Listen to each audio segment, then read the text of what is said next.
Hello, everybody. This is Still Rose's podcast. This podcast is created for women by women to elevate women's voices. Little minisode, again, a little bit late, but not really. Is it late? Who determines what's late, really, for your own personal stuff? I just recently saw a post on LinkedIn from Gary Vaynerchuk where, and if you have been listening for a while, you know that I've actually been following him for quite a bit. Ever since his early days at the wine library. Check out his story and check out his book, Crush It. In general, his vibe is really cool. Very high vibe, high energy, and like insightful, which it's a great combination of information. So strong recommend if you're not following him or if you haven't picked up any of his books, pick it up because his story is incredible in the sense that it really does show you could start from a certain place and end up in a whole other place. I'm sure that 20 years ago when he was at the wine library, he didn't imagine he'd be having, his media empire. So it's just very interesting to see people progress in their entrepreneurship. I love it. Clearly. That was just a quick thing that top of mind popped into my head. Now, the second thing I want to talk about, I'm sorry. The thing that he posted about on LinkedIn basically outlined work-life balance and was like, people get really stressed out. They get down on themselves about work-life balance. I'm spending too much time at work, or I'm not enough work, or whatever it is. And we get hung up on like, oh, it has to be the 40 hours, it has to be 35 hours, whatever it is. And his post basically said, like, it's really up to you. Like, what does your work-life balance look like? Maybe your work-life balance includes working on Saturday morning for a little while. Maybe it includes working evenings. Like, I don't know. It depends on what feels good for you. Like, what actually feels good for you in the moment. And I paused to really think about that because I'm like, I get really stressed about that as a working mom, trying to advance my career. And actually, let me rephrase that. Advancing in my career as I has been hard for me a lot at times because I want to be there for my kids. And that's a personal for me. Like, I don't want to travel. I want to make sure that I'm present and accounted for in their lives. I don't want them to always think of me as, oh, mommy worked all the time, although they probably will anyway, because it is what it is. But that's a personal choice. Other people feel more flexibility in that area. They're comfortable traveling while their kids are small. They're okay with being away from them for a couple of nights.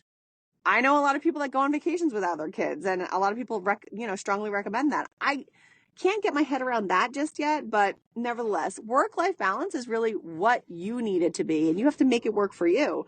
There is not a cookie cutter that you're supposed to be fitting into. So I wanted to plug that quickly because that popped into my head. Now, the other thing I wanted to talk about was anxiety. So I'm pretty certain that everybody has some level of anxiety that they feel in their lives. Anxiety can manifest in physical or mental forms. Physical is, usually, oh, I can't breathe. My chest feels tight. I have chest pains. I feel tightness in my throat. My stomach hurts. You name it, anxiety can happen because of these things. Now, sometimes anxiety is, sometimes anxiety is real in the sense that you get anxious because of a big test, or you get anxious because you're trying to meet a deadline.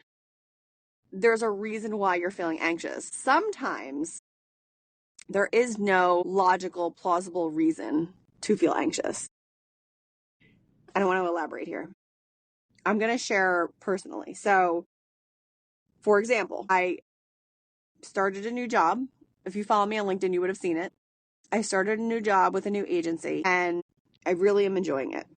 The people are really wonderful and very supportive, very nice. Unfortunately, though, for me, because I have had so much anxiety in the past few years over work things and just dynamics, just things that happen, because my anxiety has been so bad over the past couple of years, I'm the one who's carried that forward. So at the end of the day, I have this tremendous amount of, oh my God, something's about to blow up, something's about to happen, something bad's going to happen. I'm going to get screamed at, or I'm going to have an email that's like really condescending, or something's going to happen, or I'm going to get in trouble for something. And I texted one of my friends, one of my colleagues, and said, when does that stop? When does the PTSD response stop for anxiety? And she kind of laughed about it. She's very insightful. She actually has an episode for Still Roses. And she just said, she's like, it takes time. It just kind of takes time. Now, the reason why I'm sharing this is because I think again, I think a lot of us go through this where we feel anxious and we're not exactly sure why. Now, I've had the benefit of being able to join online communities and take courses and really engage with all these wonderful guests that are on the podcast. And through engaging with all these people, I already knew the anxiety that I was feeling wasn't actually real. It was a trigger response in my body where I got so conditioned to feel anxiety that it's like oozing out of me. And it's going to take time for me to not stop it, but time for me to break that habit. I've talked with you before about when change is happening. Here's another reason why I'm probably feeling anxiety. When change is happening, your brain is rewiring itself, and thus it feels uncomfortable, which also would tell you you're anxious, but you're not really anxious. You're just uncomfortable because you're going through a change and a growth. Recognizing these things in the moment is very interesting. So for me, what I've been doing is I've been acknowledging the anxiety. I know I'm feeling anxious and I know it's not real. And this is, by the way, the self-talk that I've been doing. I know I'm feeling anxious, but I know it's not real. And I know that the reason I'm feeling anxious is just because of a response from prior events, past events. Now, this would apply to all anxiety in most cases. If you are, I'll use another one for me. I get anxiety. This is going to make me sound like a recluse, but I get anxiety when I have to drive long distances by myself.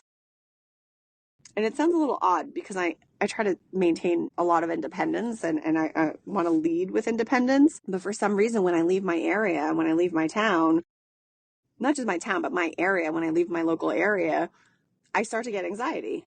Leading up to it, I will actually have nightmares leading up to the day that I'm supposed to go and drive somewhere because I just get this anxiety. Now, I don't know why that had started to happen, but in the last couple of years, it had started to happen. Again, I don't know why, but I also know that it's not real. Now, my mom also gets anxiety when she knows she has to travel long distances, but she kind of leans into it. I'm trying not to lean into it. So I'm recognizing I have anxiety, but you're okay, Jenny. You can do this. You can leave your area. Like, this is no problem. And I just self-talk my way through it. And I kind of just face it. I throw myself into it because if I don't, what's the alternative? If you don't face the anxiety, if you don't acknowledge I am anxious, I know I feel crappy.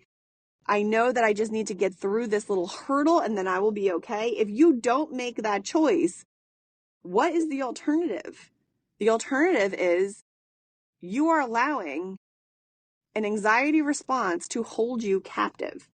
You are allowing an anxiety response to take you away from something that would potentially be very rewarding for you personally, mentally, like whatever. If you get anxiety getting on planes, okay, I get it. Me too. That's an area where I'll lean on a little pharmaceutical support. And here's another one. Water slides. I can't the closed water slide. I mean, in general, water slides, like that's not my jam. When my husband and I were dating and we used to take my stepkids to the water park, I had to take a sedative to be able to manage going because I really wanted to go, but I knew my anxiety was going to prevent me from really like doing anything, but I really wanted to participate. I really wanted to be involved. So that was my solution in that moment. Now, I'm not saying everyone go out there and pop some Prozac, but I am saying that sometimes I have to do what I have to do, right? What is your anxiety keeping you from doing? Is your anxiety keeping you from from traveling or having experiences? And furthermore, depending on where you are in your life cycle, if you don't recognize your anxiety now, and if you don't address your anxiety now, what will you pass on to future generations? What is going to happen when you eventually have children? Or when when you eventually have children, when you get married, like what's going to happen in those moments? Do you want to carry the weight of that anxiety with you like a 100-pound bell around your neck? Or do you want to be free? And I think that you all really just want to be free. And I think that with work, if you can recognize it, acknowledge the anxiety. I know I'm feeling anxious. I know that it's not real. I know it's just my brain. wiring its regular synapses, and I have to get past this little hurdle, because once I do, the reward is on the other side. And the reward is a great experience. The reward is accomplishing a task you didn't think you could. The reward is living your life. So I do put that out to all of you today. I've been feeling terrible anxiety. I've been tapping into some of my former guests and reaching out to people and saying, hey, I'm feeling anxious. I'm just telling people because I'm freaking out. Talk to someone you trust. Tell them like, hey, like this is kind of happening to me. Like just trying to figure it out. Talk about it. Journal about it. You know, I'm going to say meditate about it because you know how I feel about meditation. Do something to combat it, because if you don't, you are not going to get to live your most authentic life. So I'll leave you with that. I hope that you all are having, I hope you all had a great January. Happy February to you all. January was like the longest month ever. Oh, tune in for tomorrow's guest episode. I didn't have my notes with me because I'm pulling a fast one and recording in my car, but guest episodes are dropping every Sunday, 8 a.m. or 9 a.m. I am going to start doing lives again. I just have to get myself settled with my routine. Check them all out. Very interesting stuff. I hope you enjoy this little mini-sode, and I will catch you on the next one. Take care.